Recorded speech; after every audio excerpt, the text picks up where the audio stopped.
ओडिशा पनत मयूरभंज जिला रना करंजिया ब्लॉक रना सोनापुर सेतु रे आर मिदटांग बिना हंडीते कमी हरा हुई सतकना पेपर ओलकना आदिवासी सांताल समाज पारगना व्यवस्था रे परिवर्तन ना झलक निशाकुना बिना हंडिया रे नामकरण और सिंदूर दान नौकाना कमी हरा हुई कना तला बोना इदी कते गोमके को चेद को लैका आंजम लेगबो करंजिया ब्लॉक रे कुड़ीपुस जीपी अंडर रे जहां मेना सोनापुस अतु रे नई रामकुमार सोरेन तिकिना नोडे इतुर सिंदूर कमी होरा ताहेया ओना साव गिदरा ᱧᱩᱛᱩᱢ छेटियर कमी होरा सावते सेता बापला हो ताहेलना आदो तेहेज नोडे आले नाय नपाय तेले कमी किया आदो नो आदिवासी सेंगेल अभियान चे परसिजित करे दिसोम के जीर बंगा सलखान मुर्मू तिकिना आह्वान ते भारत रे 7 राज्य उड़ीसा आसाम बिहार बेंगल झारखंड साव अरुणाचल प्रदेश और त्रिपुरा रेहो कमी चला कना ओना साव नेपाल भूटान बांग्लादेश रेहो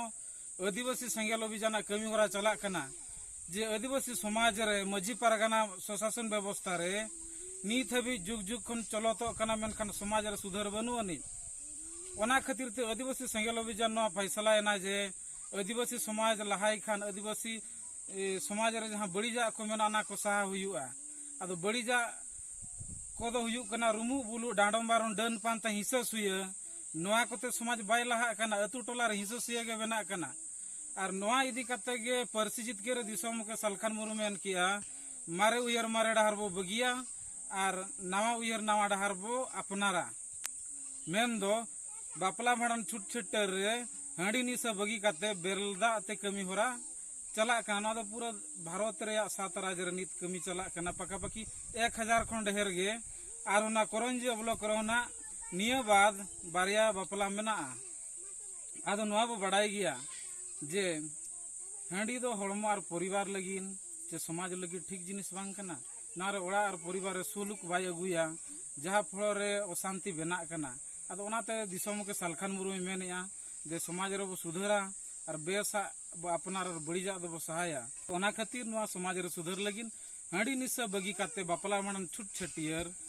सामाजिक धार्मिक कमी रे नोआ बेरलदा के व्यवहार काते कमी पूरा नोआ कमी होरा चला कना नितो आर मिडा चिठी बंजला कार्यालय शिक्षा संयुक्त निर्देशक सांताल परगना डुमका लेकाते चिठी संख्या मेना 344 और डेट दो तहकना 3/7/2023 चिठी रे ओलकना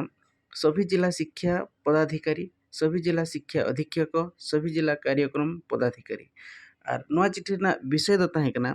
सभी जिले के सरकारी विद्यालयों में स्वयं सेवा संस्था आसेका आदिवासी सांताल भाषा ओलचिकी लिपि शिक्षा अभियान ट्रस्ट द्वारा ओलचिकी लिपि से पढ़ाने पर रोक लगाने संबंधे मेनखान नोआ चिठी नाम काते रहो आसेका रिन भक्त को बांगमा ओडिशा आसेका चे झारखंड आसेका नितो धरी नेलो लेकाना कमी होरा बांग को कराव का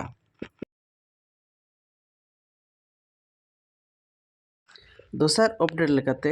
हिंदुस्तान खबर रेना मेटांग नौकाना चितर हिजुक कना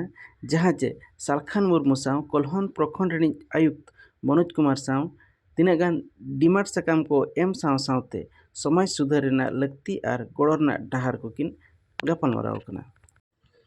मेनखान नोआ गापालमाराव रे ब्रेकिंग न्यूज दो नोआ ताहे कना यूसीसी इदी कते नितो जहां भारत सारा विरोध चालू कना नोआ इदी कते नेशनल प्रिंट मीडिया रे सलखान मुर्मू आजा मतामत दोहो का चेत अकिल मतामत किन दोहो का देला ओना बो पढ़ाव लगे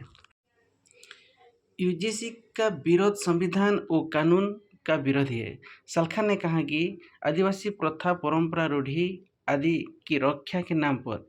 XLRI ऑडिटोरियम में यूजीसी का विरोध एक प्रकार से संविधान कानून मानव अधिकार और जनतंत्र का विरोधी करना है।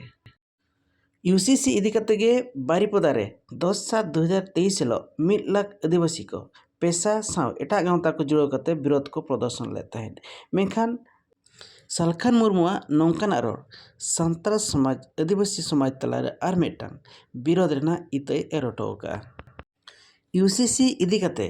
आदिवासी को मने रे बांग बड़ाई बांगमा ज्ञानो बांग ताहे कते नौका को विरोधया जे सरी तेगे यूसीसी दो अब आदिवासी को गज रेना मिटांग कमी होराय बनावेया नोआ इदी कते आपे को